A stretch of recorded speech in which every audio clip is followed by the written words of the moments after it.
Welcome to Standard Bank. My name is Dr Same Mdluli and I'm the curator and manager of Standard Bank Gallery.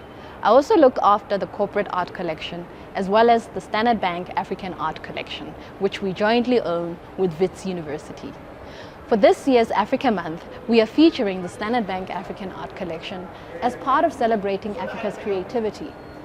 The Standard Bank African Art Collection consists of almost 6,000 items of mainly material culture, such as beadwork, tapestries, masks, textiles, as well as these woven baskets that you see next to me.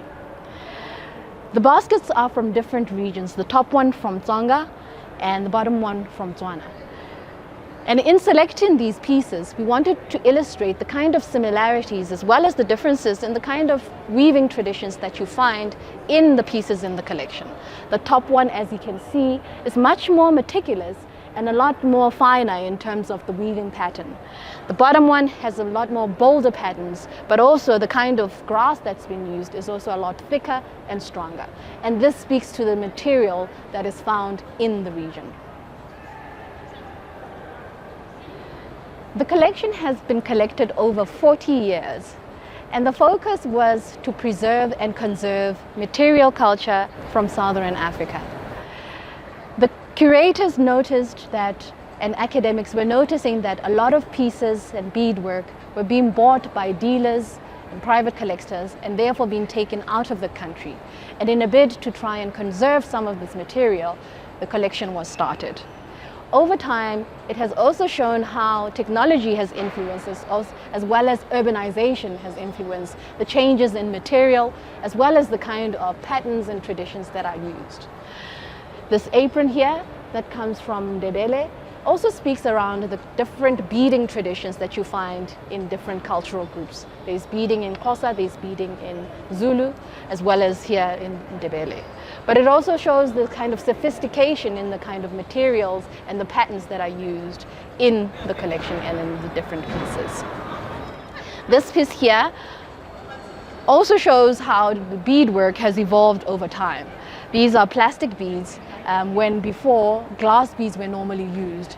And of course, glass beads, we know that they also speak about the kind of trade that was happening in Africa. This piece here is shaped around a traditional Zulu hat and done in a traditional Zulu mode. But of course, you can see there's a contemporary twist to it in the kind of beads that's been introduced, but also that there's wording that has been clipped on it. And it was in celebration of the 2010 World Cup, Soccer World Cup that was held in South Africa. There are also smaller pieces that speak to traditions such as this pipe, this Xhosa pipe. The Xhosa pipe is traditionally smoked by women, and the length is deliberate because, of course, it speaks to the practicality of a woman smoking a pipe so that the smoke doesn't get to the baby if she's carrying a baby at the back. There's a longer pipe for the smoke not to get to the child. But they're also quite personalized in the kind of patterns that are used and the beadwork that is around the pipe itself. We also have a brass necklace, which is traditionally Zulu, but because of the kind of material it is, brass being very expensive, it is likely that this was a necklace that was obviously worn by somebody of a higher ranking, either a chief or somebody in the army that was of a high rank. There's also earplugs, which are traditionally worn by Zulu men, and as we know, Zulu plugs, they start off small, and the earlobe of course starts growing, and the bigger the earring and the bigger the earlobe. And as time has gone on, traditionally they were used as wooden earplugs, but of course now you get earplugs made out of perspex as well as plastic material, more contemporary materials that have been used. The collection also speaks of how it is very gender neutral. For example, a pipe that is traditionally smoked by men, in this instance we have two pipes that are smoked by women. The earplugs, which are earrings and are traditionally worn by women, in this instance these are traditionally worn by men.